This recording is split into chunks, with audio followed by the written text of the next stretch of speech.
NFL draft day 2, guys. I'm still on vacation in Florida. That's why I look like a lobster, but that's okay. I've got all my notes here on my trusty clipboard. As the draft went through, I did all my notes. I want to go over all the fantasy relevant players in rounds 2 and round 3 with you in this video. So buckle up, get some popcorn, and let's talk some fantasy football, guys. The first guy in round 2 that was picked would be at number 34 to the Houston Texans. They took Jaden Higgins, the big wide receiver out of Iowa State. Again, this is going to be another one of those situations where he can play on the other side of Nico Collins at this point. There's no more Stephon Diggs there, and Tank Dell's still hampered by an injury. So it looks like Higgins, he might have a lot of play time and good fantasy value, especially with CJ Stroud at the quarterback position. So he may not be the main guy, the main head honcho with Nico Collins there, but I think he's going to be fantasy relevant. I like myself some Jaden Higgins there, going at number 34 to the Texans.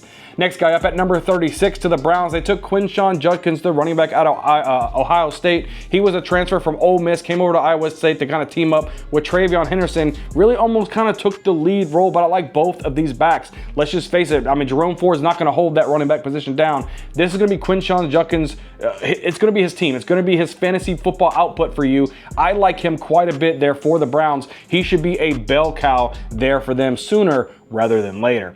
Now we're going to go to the next pick that we just talked about a little bit. His Ohio State teammate, Travion Henderson, going to the Patriots at number 38. He's one of those home run hitters, right? Boomer bust type of guy. I know Ramondre Stevenson's still there. You still got Antonio Gibson as a change of pace back. But I think Travion Henderson, he could maybe take over for that lead role over Ramondre Stevenson. Ramondre was kind of up and down last season. Didn't really have a solid season. So look, Travion Henderson, if he slips in there, he's one of my favorite running backs in this entire draft class, going to a team with a now second-year quarterback in Drake May.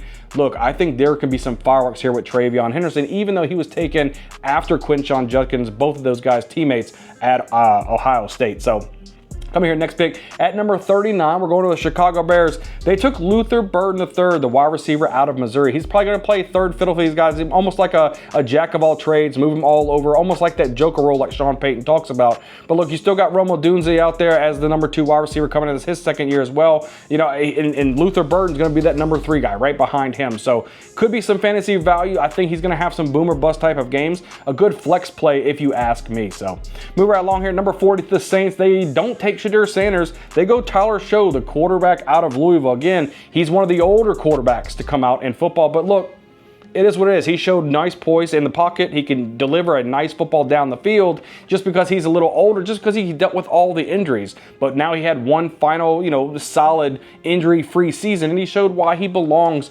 in this position. So I don't know if I agree or disagree with it, but Tyler Show should be a good quarterback, especially for my hometown Saints. I hope he can develop into a great quarterback. And you never know, if Spencer Rattler don't get the job done and Derek Carr cannot get to playing football this season, Tyler Show might be pushed into the starting lineup sooner rather than later. So we'll have to just see what he's made of. I think the offseason and preseason is going to tell us a lot about him and his situation and what he can provide for you for fantasy football. So move right along here at number 42, the Jets end up taking their tight end and Mason Taylor, the tight end out of LSU. He's one of the most talented tight ends in this entire draft, and I believe he may be my tight end 1 in this rookie class, even over the Tyler Warren and Colson Loveland based on landing spot alone. I think the Jets need this situation. Tyler Conklin, he ends up going over there to the Chargers in free agency. There's a big hole there for Justin Fields to throw the football to. I think Mason Taylor can get the job done there as well. So I'll let myself some Mason Taylor. Going down here to number 46, now we're talking about the Rams, right? They take Terrence Ferguson, another tight end out of Oregon. Good athletic tight end, can get the job done. Got good hands, good receiving tight end as well. Again, landing spot, I think overall, not too bad, but the Rams just don't use the tight end enough. I mean, that's why Tyler Higbee was right there. Not fantasy relevant whatsoever. They like to pass the court. Matthew Stafford likes to pass to a lot of the wide receivers. Really leaves out the tight end position, so I'm not too keen on Ferguson this year for fantasy football. Number 50, Seahawks. They take Elijah Aurora, the tight end out of Miami. One of my favorite tight ends in this entire draft class, right? He's very, very athletic, going to a situation where I think he can perform over there with Noah Fant. But look, Sam Darnold is the quarterback over there now, and he likes to target the tight end position. Just look at what T.J. Hawkinson did last season with the Vikings. So I think that this could be a good situation if he's on the field quite a bit, kind of show that he can learn the playbook. I think Elijah Aurora could be a sleeper for tight ends of all the rookies so far. So move right along here. We're going to number 55. The Chargers take Trey Harris, the wide receiver out of Ole Miss. They're kind of looking for their number 1 wide receiver. Could this be the guy on the opposite side of Ladd McConkey? We know that they throw a lot of touchdowns over there. Trey Harris, he can burn someone deep. He's a go down the field, go getter. I like myself some Trey Harris. I think he's in a good offensive situation to put some fantasy points on the board, especially with second-round draft capital. Now, next guy I want to talk about, really excited, number 58, the Raiders take Jack Bech, the wide receiver out of TCU. Used to be an LSU wide receiver, transferred to TCU this last season with Savion Williams going down with injury. He was kind of the lead guy. He was showing, hey, look, you need to go and produce for us, and that's what he did. He went to the Senior Bowl and tore that up too. He's a great route runner, has great hands, and a good target for Geno Smith. So you got Jacoby Myers out there, Jack Bech there as well. I think this could be a good situation on opposite sides of Brock Bowers. So I like myself some Jack Bech as well. And the last guy in the second round that we need to talk about is at number 60. The Broncos take R.J. Harvey, the running back out of UCF, a nice, a fast running back, right? A good, productive running back. He was almost a bell cow, which you could probably say for his football team, and he took a lot of carries, and he was able to be productive with those carries. He almost got stronger as the games got on. So they were looking for themselves a running back right now. Audrey Estime, they did draft him out of Notre Dame. He really didn't pan out to what Sean Payton wanted. They still had Jaleel McLaughlin there as well. So now they kind of get their guy in RJ Harvey. I think he's going to rise to the top and be the man. Again, probably maybe even go into the very start of the season. Who knows how he can play in training camp. So but that's the second round.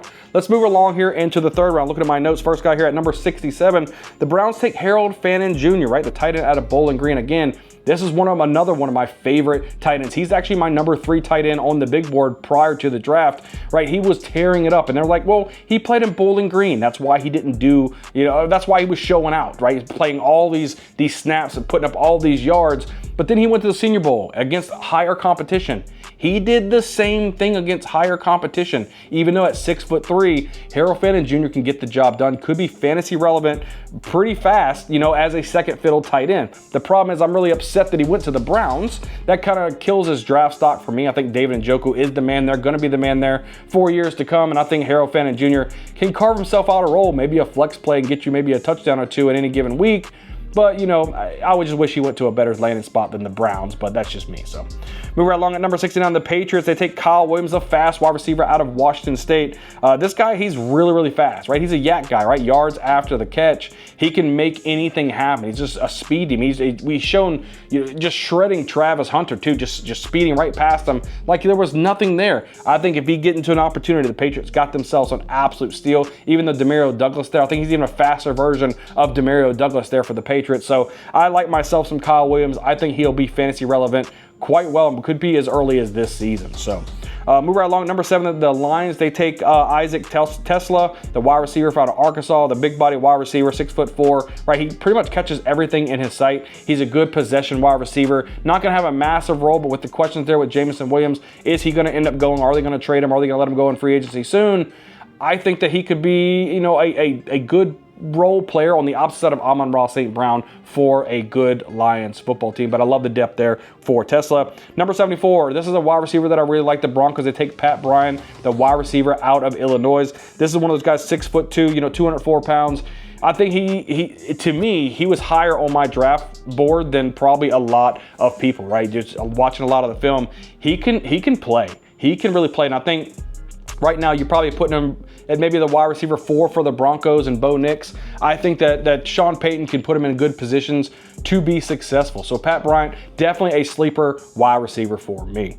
Move right along here. We're going to number 79, the Texans. They take Jalen Noel. They take the Jaden Higgins teammate at Iowa State. He's the smaller version, right? The 5'10" guy, the speedy little wide receiver. So again, they're kind of replacing Tank Dell until he can come back healthy. I look for Tank Dell to miss the entire 2025 season. So you're looking at Nico Collins, Jaden Higgins, and Jalen Noel as the 3 wide receivers going out there with CJ Stroud. They're just loading the young quarterback up with a lot of successful talent pieces. I think I like what they're doing there at the Texans. Move right along here at number 83, the Steelers are taking Caleb Johnson, the running back out of Iowa. I think now they done found their man. They signed Jaylen Warren to a contract, but I think that Caleb Johnson is the future for the Pittsburgh Steelers. He matches exactly what they do quite well. I mean, he is just a burly running back that's going to get the goal line carries. He's going to get those tough yardage. I like what Mike Tomlin can do with Caleb Johnson. He's one of my favorite running backs in this draft class now based on draft position. So, number 87, the Packers take another wide receiver in Savion Williams. This is a wide receiver out of TCU, big 6'4" wide receiver. He was one of my favorite wide receivers, and there for a while, I had him even mocked in the first round myself just because of what he could be. He's almost like he's almost like a joker in my point. You don't know what he's going to be. Oh yeah, is he going to be amazing? Because he can show out, right? Or is his injury history going to creep back in and see what he is? But look, on the Packers team, he might be the wide receiver 6 at this point, you know, with the Christian Watson, with Jaden Reed, with all these guys, right? Even Matthew Golden, the wide receiver they just picked, with Dontavian Wicks and Romeo Dubes. All these guys are ahead of Savion Williams, so he's not going to have any pressure to go in and perform early. So I do like myself some Savion Williams, but they're going to have some depth chart pieces kind of move away before he's fantasy relevant for me. So moving right along here at number 92, the Seahawks, they take Jalen Moreau, right? They do have Sam Darnold. They signed him to a 3-year contract, but that means that Milroe can just sit behind Sam Darnold, learn and develop, right? He's a very fast quarterback, ran extremely fast. I think it was like a 4.39 40 at the 40-yard dash. So he's got the speed. The problem is his inconsistencies. He's got a cannon for an arm, got a rocket. I just seen there was too many times he was overthrowing his wide receiver, throwing it way out to the right, whether it was a hitch route or a hook route or a go route. Didn't matter what it was. He wasn't hitting the wide receiver consistently enough for me. That's why he fell into the draft. But now that he doesn't have to start right away, can sit behind Sam Darnold, maybe he can develop into a really good quarterback and then take over and be the future for the Seahawks. So coming right along, at number 4, the Browns finally take a quarterback. And they took Dillon Gabriel, not Shadir Sanders. So, and I clearly had Shadir Sanders above Dillon Gabriel, but the quarterback out of Oregon, 5'11", 205 pounds. You know, he's accurate. He can throw the football, but it just really scratches my head. Why wouldn't you take Shadir Sanders here? You know. But, I mean, we'll have to wait and see. Not really sure, but I guess the quarterback of the future is Dillon Gabriel for the Browns as of right now. I mean, we still got rounds, 4, 5, 6, and 7. Maybe they grab themselves another quarterback, maybe like a Quinn Ewers or something, because I can't even fathom that Dillon Gabriel will be the guy that they want to go in there with.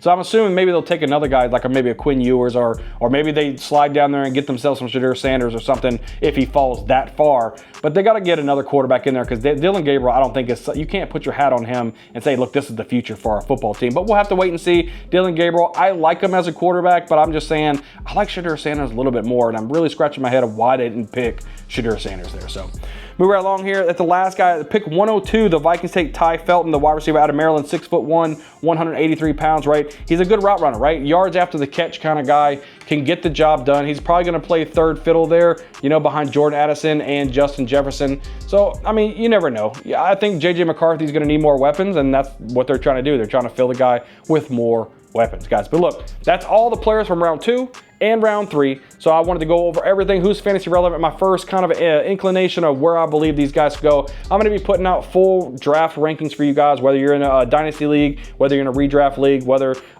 you're in a sleeper league or keeper league. It doesn't matter what you're in. I'm going to make sure I put out those rankings for you guys so you know where to pick these guys when your draft day comes. Guys, we're pumping out so much videos at this point. I mean, you got to smash the like. You got to smash the subscribe button. Helps out the channel tremendously, guys, that we keep on pushing towards fantasy football week 1. Whenever it comes to draft time, we've got you covered here at the Bayou Bengal Fantasy Network. I can't wait to see you guys on the next video. We'll see you guys next time.